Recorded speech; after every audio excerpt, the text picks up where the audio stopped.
and burn. Hey everybody. So tonight I would like to discuss the 1998 film SLC Punk, starring Matthew Lillard and a handful of other people who I can't remember. I've been wanting to do this movie for a while because I sort of like, I kind of grew up with this movie. I mean, growing up implies that you were a little kid in that, but I was older than that. This movie came out when I was graduating high school, and I didn't see it right away. I saw it after I moved, so sometime after 2000 I saw it. And I saw it out in the world too. I was at a theater. I don't know where I was. Maybe the Bloor had it on in Toronto, because I used to go to the Bloor all the time before it switched over to a documentary house. And I used to go to the Fox a lot back then as well. So maybe it was playing at one of those. I don't remember. But I did see this movie in a theater around 2000 or so. And, you know, on the surface, the first time I saw this way back then, it was like, young me thought this movie was just perfect. I loved the opening credits, and I also loved how the opening credits with their with the cast and crew information being shown on a bunch of like punk rock 7-inches. I thought that was amazing, but it also reminded me so much of the postcard based opening from Tommy Tricker and the Stamp Traveler. There's no way that the director of SLC Punk even knew about Tommy Tricker. Tommy Tricker was this tiny movie that a handful of us in Canada knew about. And it's just funny that they do share the same opening. It's just like I said, Tommy Tricker was postcards and this was punk rock 7-inches. But I absolutely loved the opening credits. And I also loved Stevo's rants. I loved how he was constantly thinking how anarchy would be the form of government. I don't really know if anarchy is a form of government. Anarchy is supposed to be, you know, lawless darkness. Not to toss in a nod to Voltaire there, but nevertheless, anarchy is supposed to be like this lawless darkness thing, and he's like the only form of government. I don't know. I loved him, and I loved Heroin Bob. His rants were super fun, and I loved how Heroin Bob did not do drugs. He got the name Heroin Bob, as it's explained in the film, because he doesn't do drugs. So they called him Heroin Bob, which of course, like any good nickname, it makes perfect sense. If the guy's short, they call him tall. If he's skinny, they call him fat.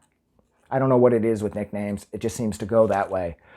But yeah, I thought that was cool. His rants were fun. They really connected with me. And even now, no matter how many times I see this movie, his rants about like a reason to fight with the rednecks and the new wavers and the skinheads and everything, I still mostly agree with everything he's saying, and here it is like a million years later. So I really liked his rants. I thought that was super fun. My biggest problem with this movie, though, is just how god-awful the music was. Like, at one point in the mall where he's talking about posers, they'd say things like anarchy in the UK. He's like, oh, what's that? He's like, it's a Sex Pistols thing. It didn't do shit for us here in Utah. I knew people in high school like that too. Used to go around with the Sex Pistols patches on. They'd say stupid shit like that. So I could, again, really relate. But he says, what was the point I was trying to make? The music. He says at the mall, right before it jumps off to that extreme corporal punishment scene with the most like hardcore band out of England, who was played, I can't remember the real band that was ECP, but anyway, it doesn't matter. He says that like, for all the fighting, who started punk? Was it the Ramones in New York? Was it the Sex Pistols in England? He says, who gives a fuck who started it? I don't know, and I don't care. And then he says, but as far as the Americans' take on punk rock goes, that they did it with more heart, you know, it was faster, harder, and they cared more. And I couldn't agree more. But then the representation of American punk rock on this soundtrack was nothing. Like the Dead Kennedys, Kill the Pores on here. Everybody always just signals out to the Dead Kennedys' first record. Anytime anybody brings up the Dead Kennedys and says their best record is Fresh Fruit for Rotting Vegetables, has not bothered to check out anything else from the Dead Kennedys, and they're just cribbing that information from some review they read from some jackass who says, that's the most important record, oh, blah, blah, blah. Fresh Fruit for Rotting Vegetables was so fucking underproduced. The songs are fun, but they can't hold a fucking candle to the songs on Plastic Surgery or Bedtime or Frankenchrist, or especially in God We Trust. There's no way. So the fact that Kill the Pores on here, I mean, it's a cool song, but it just feels like, as far as the faster, harder, and with more heart point, the American punk rock on here isn't the fastest, it isn't the hardest. I mean, Minor Threat's on here, which is awesome. But again, I mean, it's not filler. I don't know. I just feel like the punk rock music they used in this was kind of weak. So there was that, which I found really alarming, considering that this movie got so much right, I suppose, about like how I felt about the world of punk rock. But then musically, the soundtrack should have been like the most exciting thing on earth. And it wasn't. The soundtrack was just sort of like meh. And I expected a lot more from that. What else did I want to say? Yep. I think this movie's biggest flaw was that Stevo and Heroin Bob's take on punk rock, it seemed to be more about like attitude and fashion, and they never went on and on about the music.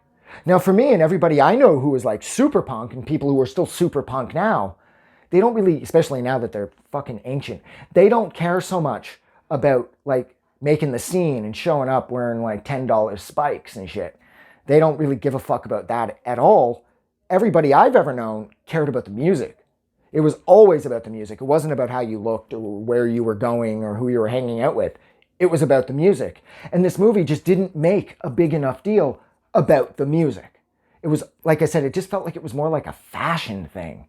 And even though he picks on the posers at the mall because they did it for fashion, but so did he.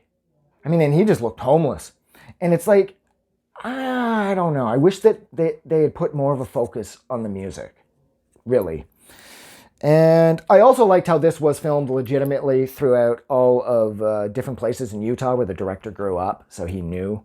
Like the mall that's used too, the Cottonwood Mall, where the mall scene happens, where he talks about like posers, where he's like anarchy in the UK.